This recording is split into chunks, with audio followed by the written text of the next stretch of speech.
I would at this time like to dismiss our Sunday school. Those who are going to Sunday school, please take this moment to head to your classrooms. While they're walking out, I will tell you, and I've mentioned this to others, my mind has been in 3 different directions on this passage for at least 2 months. I know today is Father's Day, and Lord willing, I'll be able to talk about parts of the second half of chapter 11, which talks about Abraham and actually his dad and what they did. But I'm going to start with the Tower of Babel, a story that is so familiar to so many because almost every kid's Bible I know of includes it. Every Sunday school talks about it. And it is my hope that the things that God has taught me will enlighten and enrich us as we think about God and how He works every day in our lives. I don't often give titles to my messages, but for at least the first part, verses 1 through 9, the one that kept coming into my mind over and over again is I versus I am. I am being the name of God revealed to Moses in the burning bush. You see, throughout all of history, and you can read it starting in Genesis chapter 3, people wanted to achieve some of the things that God knew. Think about Adam and Eve. What did the serpent say? You will be like God. You'll know good and evil. Was that really a good thing for them to do? Was it really? God had said not to. And instead of listening to what He said, they tried to achieve to be like God. And we're going to hear that same type of idea with the Tower of Babel. I'd like to do a quote from George Santayana. This is a quote that you will actually probably know, but unfortunately most people misquote it if you actually look at what he wrote versus what we say. It is those who cannot remember the past are condemned to repeat it. Those who cannot remember the past are condemned to repeat it. You see, in Genesis chapter 9, we've already talked about that passage. God explicitly told Noah and his sons, saying to them, be fruitful and increase in number and fill the earth. Now, in the King James, it says replenish the earth. But the concept here is that the earth should not just be one little congregation of people, but it should be filled with people all over. This is a direct tie back to Genesis chapter 1, verse 28, where he literally says basically the same thing. All the time, God has been very clear. At this point in time in human history, He wants everybody to multiply and spread. He doesn't want them to just congregate in one little area. But we know that the multiply wasn't really the problem in the beginning, right? We had lots of kids. We had all sorts of people, but there was a problem. In Genesis chapter 6, verse 5, the Lord saw how great the wickedness of the human race had become on the earth, and that every inclination of the thoughts of the human heart was only evil all of the time. Wow, what a statement. And Noah lived during this time. Noah and his boys and their wives got onto the ark and watched these people disappear because of God's cleansing flood. And now we've progressed a while. They're out of the boat. They're moving along. And we read chapter 10, which Abe walked us through.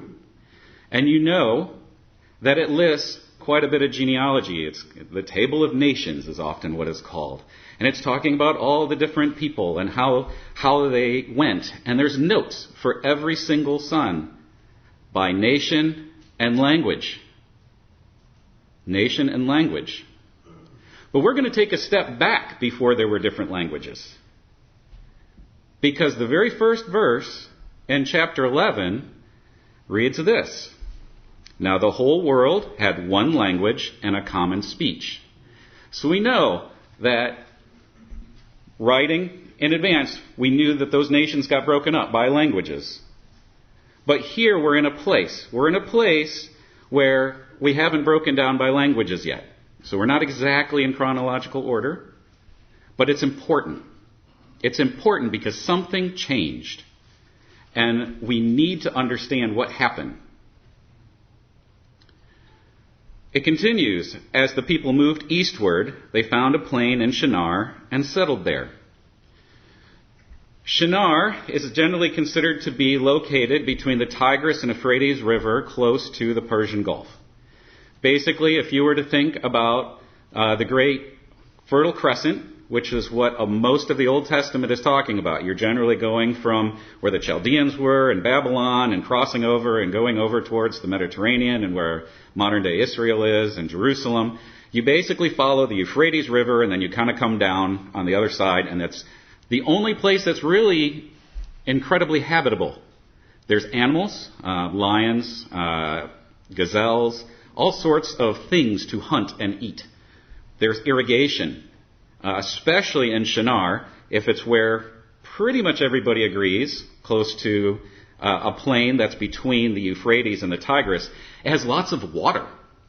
You're living in a land that in the summer, it hits 120 degrees. You're not going to survive without water. And here we have a place that has 2 rivers on either side of this plain, and then going into where the Persian Gulf is. You have water, you have irrigation. And many believe that area was actually originally part of the Persian Gulf, and that because of silt and deposits, it's backed down. I can't say that for sure. I know there was a worldwide flood, and I know that there could have been a ton of deposits just from that. But either way, you have a rich soil with water. You have winters that don't get that cold, down to about 50 degrees, and you have everything you need to live. And these people are walking along. They hit this land and they're like, this is good land. Now, is there anything wrong with wanting to find good land and kind of stay there? Not necessarily. Not necessarily. But then we run into an issue. So I'm reading from Genesis chapter 11, verses 3 and 4. They said to each other, "Come, let us make bricks and bake them thoroughly." They used brick instead of stone, and tar for mortar. Then they said, "Come, let us build ourselves a city with a tower that reaches to heaven, so that we may make a name for ourselves. Otherwise, we will be scattered over the face of the whole earth." I mentioned earlier in Genesis 9 and Genesis 1 that we, as a people, at this time are supposed to fill the earth. And we ended in chapter 4 saying, I don't want to leave. I don't want to spread. Why did they think they could get away with that? They already knew, if the oral history had been passed down or written history, that God had sent a whole flood to handle people who weren't willing to listen in the first place. They obviously thought they were pretty special. They obviously thought, hey, I'm different. Think about brick making versus stonework. Let's just start there. I'm an engineer. I really nerded out on this for a while. I'm going to try to totally simplify, okay? Making bricks is not as easy as you think it is. You start with clay. Is pottery something that you would usually use to build a building? No, it's really not. Pottery is something you might hold water in. Pottery breaks. It's fairly brittle. So what do you have to do to it? You have to add stuff in order to make it stronger. When you use brick, if the brick isn't formed right, you can't stack them. If you don't use some sort of chemical compound, I like the King James calling it slime, but here in most of the versions it's tar, right? They have something that can carry the load between brick to brick. So you've got a bunch of mechanical engineers, manufacturing engineers, and process engineers figuring out how to bake these bricks and make them consistent. And then you've got a bunch of chemical engineers saying, what do we need in order to hold them all together? Right? These people had significant technology. Significant technology. And what did they decide to do with that technology? They decided they were going to build a building to heaven. I spent so long trying to understand this word heaven, because sometimes it refers to sky. Sometimes it refers to the celestial heaven. And it took me a while, and I finally found a reference. I have a lexicon that really talks about individual words. And I can't pronounce the word, so I apologize. But this word could be translated either way. In fact, it's about 50-50 through the Old Testament. But the concept behind the word is when we use this word that means sky or heaven, it implies it is God's domain. It is God's area. So when we use it here, I'm going to build a building, and it's going to reach into the sky. They're basically saying, I am going in the domain that God is in. And that's why it's translated the word heaven here instead of sky. It's not just a skyscraper. It shows intent. What is their intent? And then they want to make a name for themselves. I'm going to dive into this verse a lot more, okay? But the first question I had asked myself is, if heaven just meant sky, why do we have skyscrapers today and we didn't see what was going on? Right? Do you know that in Chicago in 1885, we consider one of the first modern skyscrapers to have been created? It was an insurance building in Chicago. And prior to that, people had been using the word skyscraper to represent anything that went way up into the sky. But this building used all sorts of engineering marvels in order to make a very tall tower, multi-story. It was also called the skeleton because it used steel and there was glass everywhere and people couldn't believe it. Right? Did we get all of our language confused? Did something happen to those people? No. Why? Because their intent was not to try to get into God's domain. Their intent was different. It's obvious from this passage that the intent and the consequences that happen demonstrate that the people who were building this tower were trying to do something against God. It is not just having a skyscraper. It's not just saying, oh, we have airplanes, and because airplanes are in the sky, we have a problem, we're in God's domain. No. Our intent with those inventions was never to try and displace God. On the other hand, I will say, there are many technologies that we try and theories that we put together that do try to displace God. We try to extract Him from His own creation. We try and look at all sorts, like everything is just made of molecules. And we don't know why those molecules are held together, but they are. And so we're just a bunch of masses that move around and have some capability, and somehow we suddenly have the ability to think. Right? Isn't that the message that a portion of the world is trying to teach? So we still use technology in a bad way, but technology in and of itself is not moral or immoral. It's about how we use it and where our heart is. It's the I. It's the I. How am I using the things that God has put in front of me? Do we displace God? Do we doubt Him because we hear all sorts of things? Or do we believe Him from this written record? So we know something bigger is going on. We know it's not just about having a skyscraper. We know the people are trying to do something. They were trying to make a name for themselves. You could probably do a really long study on names.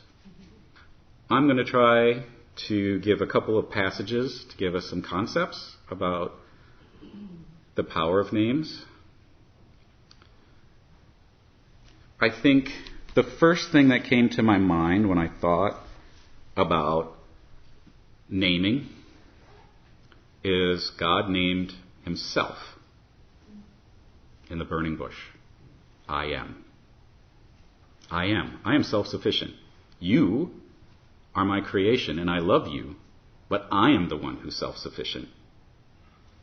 I am the one whom will support you if you seek me. I versus I am. So that's what's been going on in my mind with regards to the title. But in Shinar, the people wanted their own name, their name as a people. We want our name to be great so that we can do what we want and we don't have to look to anybody else. We want to be defiant. We want to be independent. We want to be our own people. Man, doesn't that call out to us sometimes? Sometimes I think back, and I know this is not a popular advertising scheme anymore, but I think about the Marlboro Man, his rugged independence, riding the horse, right? I know it's for cigarettes. I know cigarettes are not good. I'm not saying that you should ever smoke a cigarette. But the image of that person all by himself, riding through the mountains or riding over the plains, that sense of power and capability and independence, that really appeals. Right? You don't want to have to rely on everybody. You don't want to feel like the one who's always behind. You don't want to feel like the person who isn't capable. Right? We all want our 15 minutes of fame. We all want people to look up to us. I do. I want people to look up to me. I want to feel like I'm super special. And I know in God's eyes, I am. But sometimes it's hard to think about God in that way when I have all these people who also bear the image of God around me, and they're so busy in their own little worlds, I don't always feel that way. So what do I want to do? I want to make a name for myself. But I have to remember to love my neighbor as myself. I have to remember to take a big step back. Right? But here they didn't want to do that. Here they wanted to make a name for themselves. If you think about God, He decided with His people in the future, I'm going to quote out of Exodus chapter 20, verse 7, which is the Ten Commandments. If many of you remember that when they were given. God Himself says, "You shall not misuse the name of the Lord your God, for the Lord will not hold anyone guiltless who misuses His name." If that doesn't tell you that the name of God is special, I don't know what else to tell you. He Himself has said, don't use this vainly. Think about it. One of the most popular brands out there for facial tissues is Kleenex. We use the word Kleenex to represent facial tissues. They actually lost their name. Their name is so common, nobody actually thinks of Kleenex as being a brand anymore. It is a brand, and we kind of know it, but we don't use the word that way. It's commonplace. It's something you throw away. It's something that you blow disgusting stuff into, right? God does not want His name to be treated that way. He doesn't want it to be so commonplace that we can just spew forth a name and say, whatever, right? It's not that big of a deal. When we use God's name, He wants us to understand that He is special, and we recognize how special that is. Don't use it in vain. Don't just, there's I don't want to use it vainly, so I'm just making noises, right? But I don't know, sometimes this doesn't get impressed enough on my heart, or even using the name of the Lord is something I should take a step back and make sure that it's done properly. Something else I considered when thinking about names was Simon the sorcerer out of Acts chapter 8, verses 9 through 11. So Simon the sorcerer has a longer story throughout Acts. I'm only focusing on one little area. And I think he's coming from the position of where I think the Babylonians may have been at this time. Well, they weren't called Babylonians yet, but they were going to get there. So it says, "Now for some time a man named Simon," so again this is Acts chapter 8, verses 9 through 11. "For some time a man named Simon had practiced sorcery in the city and amazed all the people of Samaria. He boasted that he was someone great." Sounds kind of familiar, doesn't it? And all the people, both high and low, gave him their attention and exclaimed, "This man is rightly called the great power of God." They followed him because he had amazed them for a long time with his sorcery. Now, I'm not going to go through the rest. I will tell you that if you read in Acts, you will find out that Simon had to take a big step back when the Holy Spirit started coming into people, and he wanted that power. And he's like, "Hey, lay hands on me, lay hands on me. I want that power too." He wanted the power, not the man, Jesus, behind that power. He didn't want God. He wanted the outcome. And I think that's where we're getting here with this tower. They want to look God in the face. I've built a big tower. They wanted to look at him and say, now I'm going to do what I want, and I don't want to move. I want all of us to be together, and we're going to do our thing. That's a pretty sad state, isn't it? You know, I put this shirt on this morning because it's Father's Day, and it's a lot of fun. And literally, while I was sitting right there, I realized best father in the galaxy is probably not accurate when we have God the Father. But my heart was not wrong, so I don't feel shame. I know that God the Father is the Father, right? But at the same time, I was thinking about that. But these people, these folks who are building this tower, their heart is not right. They want to make a name. They don't want to move. And they want to use their technology, that's actually God's creativity, through them, in order to try to tell God that he's not that special. Pretty harsh reality. I was just going to mention one more item for names. And this is the name of Jesus. And I'm using a counterexample of people who tried to use this name, and it didn't work well for them. In Acts chapter 19, the 7 sons of Sceva. These are 7 sons, and they know there's power in this name. They're trying to get rid of demons. That's what they're trying to do. And in verses 14 through 17, the 7 sons of Sceva, a Jewish chief priest, were doing this. One day the evil spirit answered them, "Jesus I know, and Paul I know about, but who are you?" Then the man who had the evil spirit jumped on them and overpowered them all.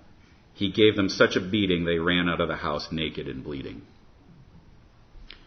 Jesus' name had power. Does have power. Is powerful. But when used by people who don't actually believe who Jesus is, they're acting more like it's a spell, more like it's mysticism. And it doesn't do them any good. They don't really know the power of Jesus' name. They've seen aspects of it, but they don't understand it. Just like they've seen aspects of God's power. I'm sure there were histories that were passed down, or else we wouldn't even have anything before the flood recorded in the Bible. But the people in Shinar, they heard about it, but they thought they could equal it. They heard about it, but they thought, we can do our own thing. They didn't understand. They didn't comprehend, and probably because they didn't want to. Jesus is a free gift to anyone who's willing to humble themselves and ask for forgiveness and follow him. And you will know that power. It changes your heart. It changes your heart. Not the people around you, but you. And if you're unwilling to change, it will be very hard to understand the power of Jesus Christ. If you're unwilling to humble yourself, you will not understand. You will see the works, the effects. You will see people who are happier because they believe in Jesus Christ. You will see people who feel forgiven for their sins. You will see those outward signs, but you'll never know that power if you don't accept who Jesus actually is. God and Savior, the person who died, the person who loves you, and the person who can heal you from the inside out. That's the name. So we know that the tower was basically a chance to try to challenge God himself. I would say there's enough scriptural support, there's enough word evidence that that's very solid. And I would say the reason we don't see the same things with modern skyscrapers is because that's not the intent. And I've already mentioned Adam and Eve wanting to be like God, knowing good and evil. But one of the words that really comes to my mind about the people building this tower is the word defiance. They were defiant towards God. And I was trying to think of other examples of direct defiance. And I think back to Cain. And you could argue that what he actually did was take his anger out on Abel because he didn't want to do what God said. I don't know if there's a lot in there. But the next thing that came to mind was Lamech. He's like, Lamech? That's one of the descendants of Cain. Without mentioning God a single time, he talks about how Cain would be avenged sevenfold. If you remember the Genesis account, God would avenge Cain. Cain did not avenge himself if something were to happen. God is the one who would judge. God is the one who would do it. Lamech never once mentions God. He just says, if Cain is avenged sevenfold, I will be avenged 70 times. So it's a hyperbole. In today's modern day, 70 doesn't seem like a great big number anymore. But the concept of having 10 times more is a hyperbole. So 70 times 7, endlessly forgive. Right? That concept, that word 70, he's basically like, I'm almost going to infinitely get back, and I will avenge. I will do it. I told my 2 wives, and they know. Defiance. So, defiance isn't new. It's not new. But it's not helpful. It's not helpful at all. I'm not going to get into a bunch of Revelation, but there's a lot of defiance in Revelation too. And in the end, guess who still wins? There's a lot of hurt, a lot of pain, a lot of sadness. But in the end, God still wins. No matter how defiant we try to be against God, the outcome is already known. The long-term outcome is that God will win. And some people don't want to admit that. They want to live their lives the very way they've been living it all this time. They don't want to know the power of Jesus' name in their hearts. But we know that in the end, it's God who wins. And Jesus is right there. So, this is what those people were doing. This is the condition of their heart. And then we read, I'm back in Genesis chapter 11, verses 5 through 9. But the Lord came down to see the city and the tower the people were building. The Lord said, if as one people speaking the same language they have begun to do this, then nothing they plan to do will be impossible for them. Come, let us go down and confuse their language, so they will not understand each other. I'm going to continue down to verse 9. So the Lord scattered them from there over all the earth, and they stopped building the city. That is why it was called Babel. Sometimes people would translate that confusion. Because there the Lord confused the language of the whole world. From there the Lord scattered them over the face of the whole earth. The Lord saw what was going on. He had already promised to never flood the world again with water to cleanse it. He saw the pattern. He had given them a chance. He actually allowed them to start building it. Remember, God is patient. He is patient. Even in our sin, He is patient. If He wasn't patient, I wouldn't be alive on this earth anymore. He is patient. But He saw what was going on. And He decided to take action at that point in time. Why that point in time, I don't know.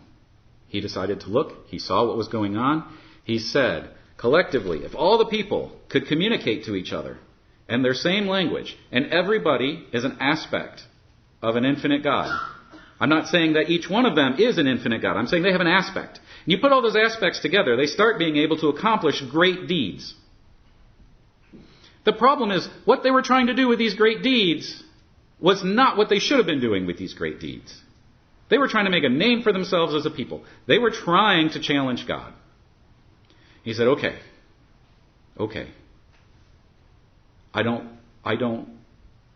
want them to all perish again. I'm going to take a big step back, and I'm going to confuse their languages.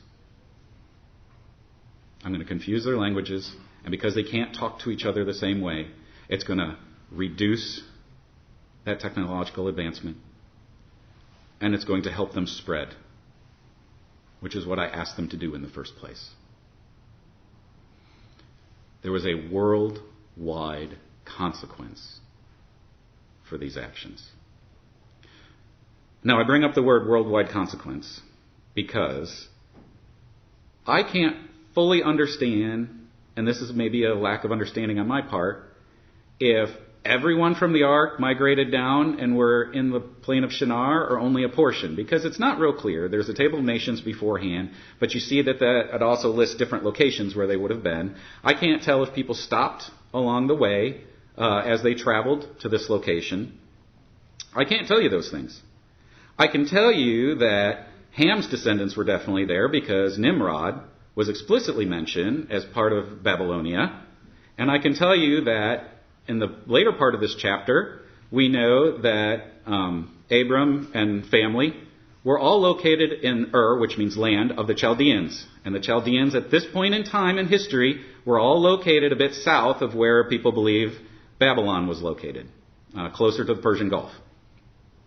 So there are multiple people groups there, but I can't say they're all there. But all people, all family groups had all those different languages. Whether they were there or not, there was a confusion of the language, and it says the whole world. That word there, whole world, means whole world. There's no confusion. The whole world. The languages got confused. And the reason why I want to bring this up, a lot of times we think that sin in our life only affects us. It's only impacting us. My little secret thing that I have hidden away and I don't tell anybody about doesn't impact anybody else. It's just mine. But that's not true. That's not true. Think about Ananias and Sapphira.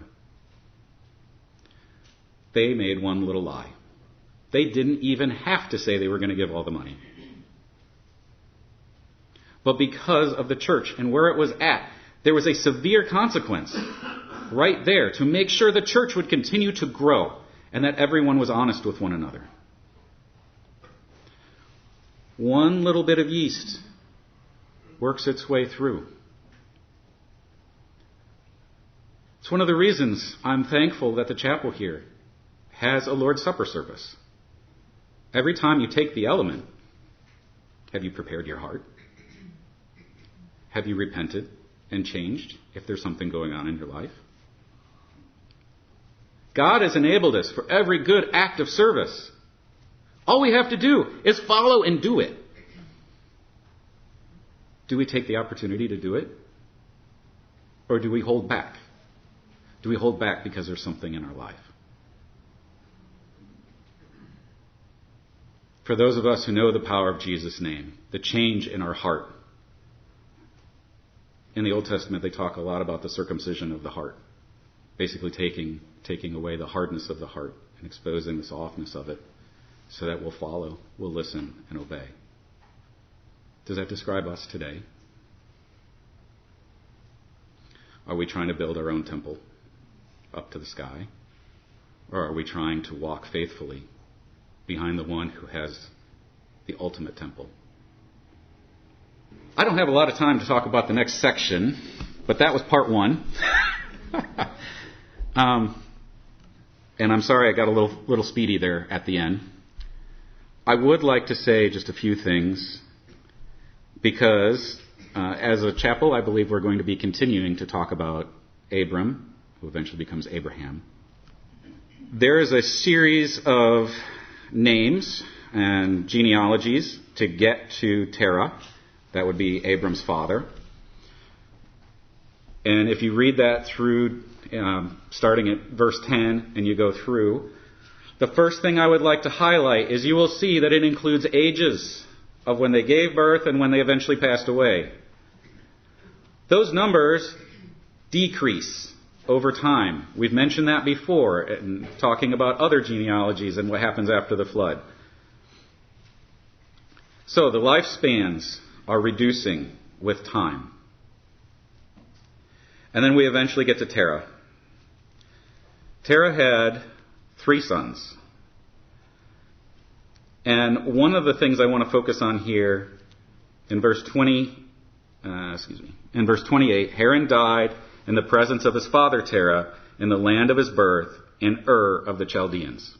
So, 1, we know Haran was born in the land of the Chaldeans, which again would have been right around the Babylon area at this time.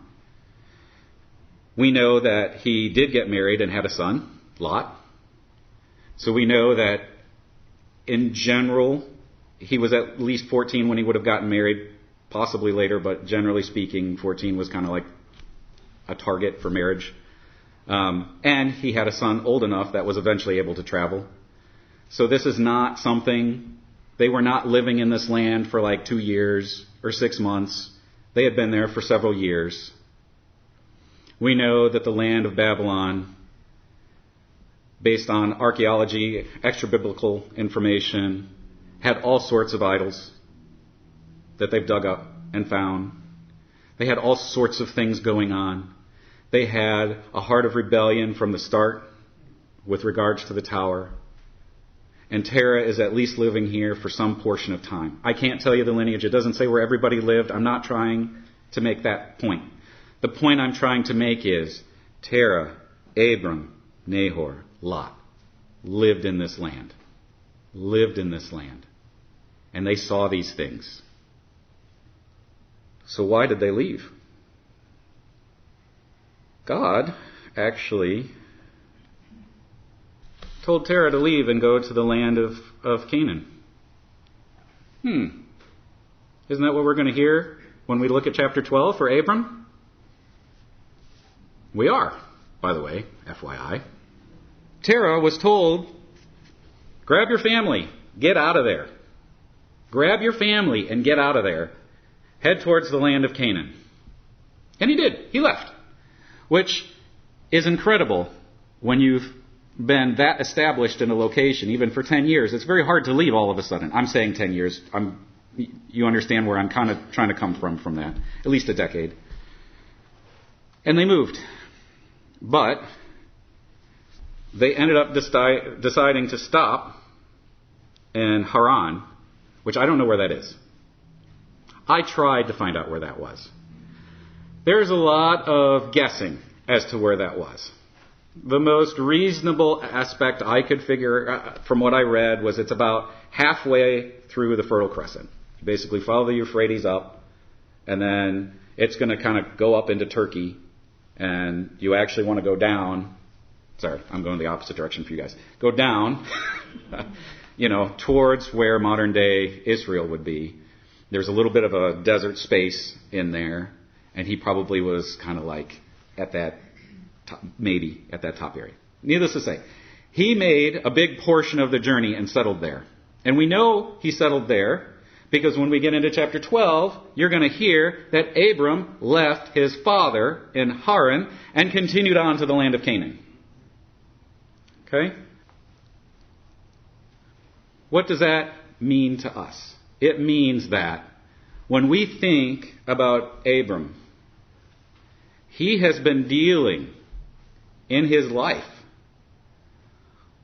with the Babylonian Empire. He knows about them. He knows the Chaldeans. He knows what they're up to. When we start looking at the life of Terah, Terah is moving away. Abraham has already been separated from those things. God tells him to move, and he faithfully listens and continues to leave his father and his brother. Lot comes with him.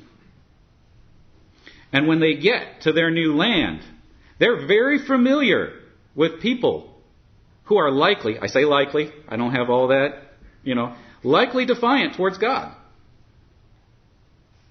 That is why Abram, as we read about him, is so careful when he deals with the king of Sodom and the king of Gomorrah. He's so careful to make sure that he doesn't take things, that he doesn't make it seem like they gave him his wealth. So keep that in the back of your minds. This experience, and I'll end with that, this experience may be an experience that you and I have. Have we lived in a place that was antagonistic towards God? I can say that sometimes in my professional life, there have definitely been people who are antagonistic towards God. Sometimes God calls us to stay there to be salt. Sometimes God calls us out of that situation. I can't tell you why one versus the other. But if we listen and obey, there's blessing in that. If you're in a situation like that, right now, I would encourage you to pray and ask for God's guidance.